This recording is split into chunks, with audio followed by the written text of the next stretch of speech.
My father, Albert Minelski, was born April 27, 1920, in the family home at 242 Woodbury Road in Hicksville, Long Island, New York.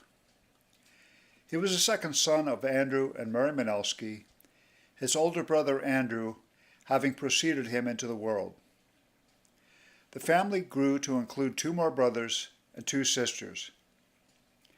Hicksville was largely a farming community in the 20s and 30s, and the house on Woodbury Road served then as the hub of the family's farming operation during that time. Albert Manelski was my grandfather. I knew him as Al, or Grandpa, but I remember my dad telling the story of Grandpa sighting Charles Lindbergh right after he took off from Roosevelt Field in Garden City, New York. On that historic day, it was May 21st, 1927. Grandpa would have been 7 years old. The plane was flying slowly as it fought to gain altitude on a path that took it over the family farm. 33 and a half hours later, Lucky Lindy completed the first solo transatlantic flight, winning a $25,000 prize and heralding the advent of global aviation. Grandpa was a first-hand witness to an amazing historic event. And that wasn't the last part of history that Dad was to witness firsthand. 2 years later came the great stock market crash of 1929, fueled by easy money, greed, and leverage. My grandfather, Andrew Minelski, perhaps foresaw the coming crash due to the wild speculation in rising land prices.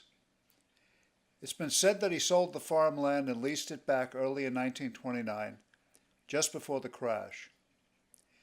He survived the Depression when others were not so fortunate. But the Depression lingered on through the 30s. At 18, Dad graduated from Hicksville High School in June of 1938. Dad already had plans for his life. He was featured in the senior class play, Don't Ever Grow Up, and he was about ready to do just that in very short order. 1 month after his graduation, he received written permission from his father to enlist in the Navy. He began his 4-year enlistment in 1939. After basic training, he was assigned to the newly commissioned light cruiser USS Helena. Helena launched on 27 August 1939, was commissioned in September of that year, and departed on 14 October from New York on its shakedown cruise. It departed at Annapolis in late December of that year, crossing the equator on January 13, 1940. Helena and its crew visited Buenos Aires, Argentina, and Montevideo, Uruguay during that shakedown cruise. The war in Europe was already in full swing. The British had been engaged in a raging sea battle with Nazi Germany. German submarines had been devastating British merchant shipping. The Germans carried the encounter into the southern hemisphere, hoping to ally with or gain sympathy from neutral nations. The German pocket battleship Graf Spee had been at sea at the start of the Second World War and had sunk several merchantmen in the Indian Ocean and the South Atlantic. One of the hunting groups sent to search for her consisted of 3 Royal Navy cruisers, HMS Exeter, Ajax, and Achilles. All 3 found and engaged Graf Spee in the River Plate estuary, close to the coast of Argentina and Uruguay in South America. All of the ships suffered battle damage and casualties, and Spee's commanding officer opted to enter Montevideo Harbor for repairs, expected to take over 2 weeks. Under the Hague Convention at that time, neutrality restrictions limited the ship to a 72-hour stay. Otherwise, she would be interned there for the rest of the war. The German commander opted to scuttle the ship in shallow waters outside the harbor rather than risk trying to return to friendly waters in a badly damaged ship and risk the lives of his remaining crew.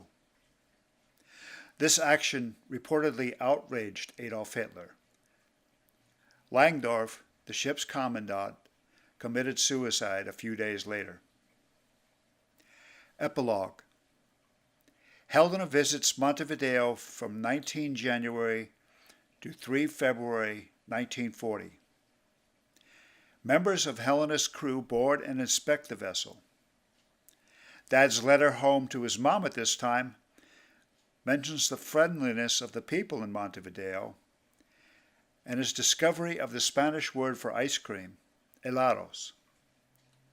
No mention of the Spey was made, however.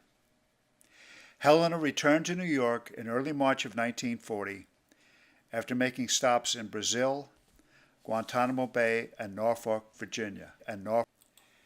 Helena was assigned to the Pacific Fleet.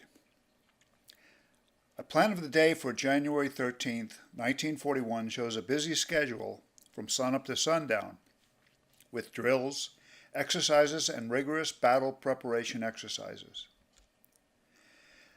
Japanese plans for an eventual naval action against the U.S. in the Pacific were no secret. The Japanese had been steadily building their navy through the 1930s for just such an event. Americans had embraced an isolationist policy for years. By entering into the tripartite pact with Germany and Italy in September of 1940, Japan effectively acknowledged the Nazi and fascist causes in Europe and in turn was recognized by them in their efforts to dominate Greater East Asia. In an effort to force the Japanese to withdraw from Manchuria, stringent economic sanctions had been placed upon Japan by the U.S., limiting that country's access to scrap metal steel and bunker fuel. Some analysts reason that the Japanese were given no choice but to retaliate. Official Japanese accounts indicated that plans for the sneak attack were being made as early as February of 41. Certainly, the large and expanding naval presence of the U.S. in Hawaii made it clear that some aggression should be expected. As early as 1 week before the attack occurred, a local newspaper predicted such an event as imminent. On Sunday, December 7, 1941, Japan launched a sneak attack on the U.S. Pacific Fleet at Pearl Harbor. 18 naval vessels, including 8 battleships, were sunk or heavily damaged. 188 planes were destroyed, and over 2,000 servicemen were killed. Dad's ship, the Helena, reported 34 crewmen killed and 69 wounded. Only 3 minutes into the attack, a Japanese torpedo bomber launched a torpedo that hit Helena on the starboard side. Some 21 men were killed immediately. Others died or were seriously wounded from the flash fire resulting from the explosion. Dad was among the more fortunate of the crew members. He had been relieved of his watch on the ship that Sunday morning to attend Catholic Mass on Ford Island. He was still on Ford Island when the attack occurred. In a letter he sent home to his mom 5 days later from Pearl Harbor, he acknowledged that some of his shipmates had not been so fortunate. Helena suffered extensive damage during the attack, and it was determined that repairs would have to be made stateside. The ship was brought to Mare Island Naval Shipyard for repairs, which were not completed until late June in 1942. In the meantime, Dad had applied for and been accepted to submariners school in New London, Connecticut. By November of 1942, he was a crew member of the USS Flying Fish SS-229, a Gato-class submarine commissioned just 3 days after the Pearl Harbor attack.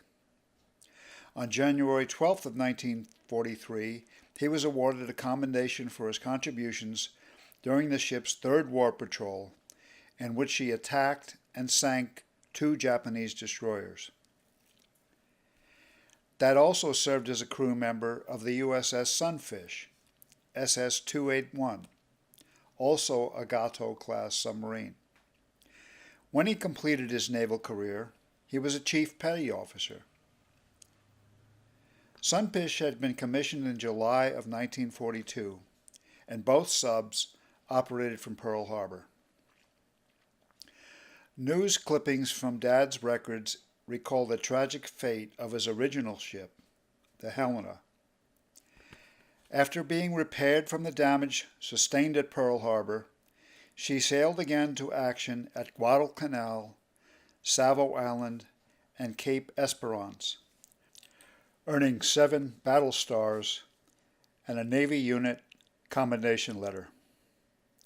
Her unfortunate end came about on 6 July 1943, when she was sunk at the Battle of Kula Gulf, and 165 of her crew perished.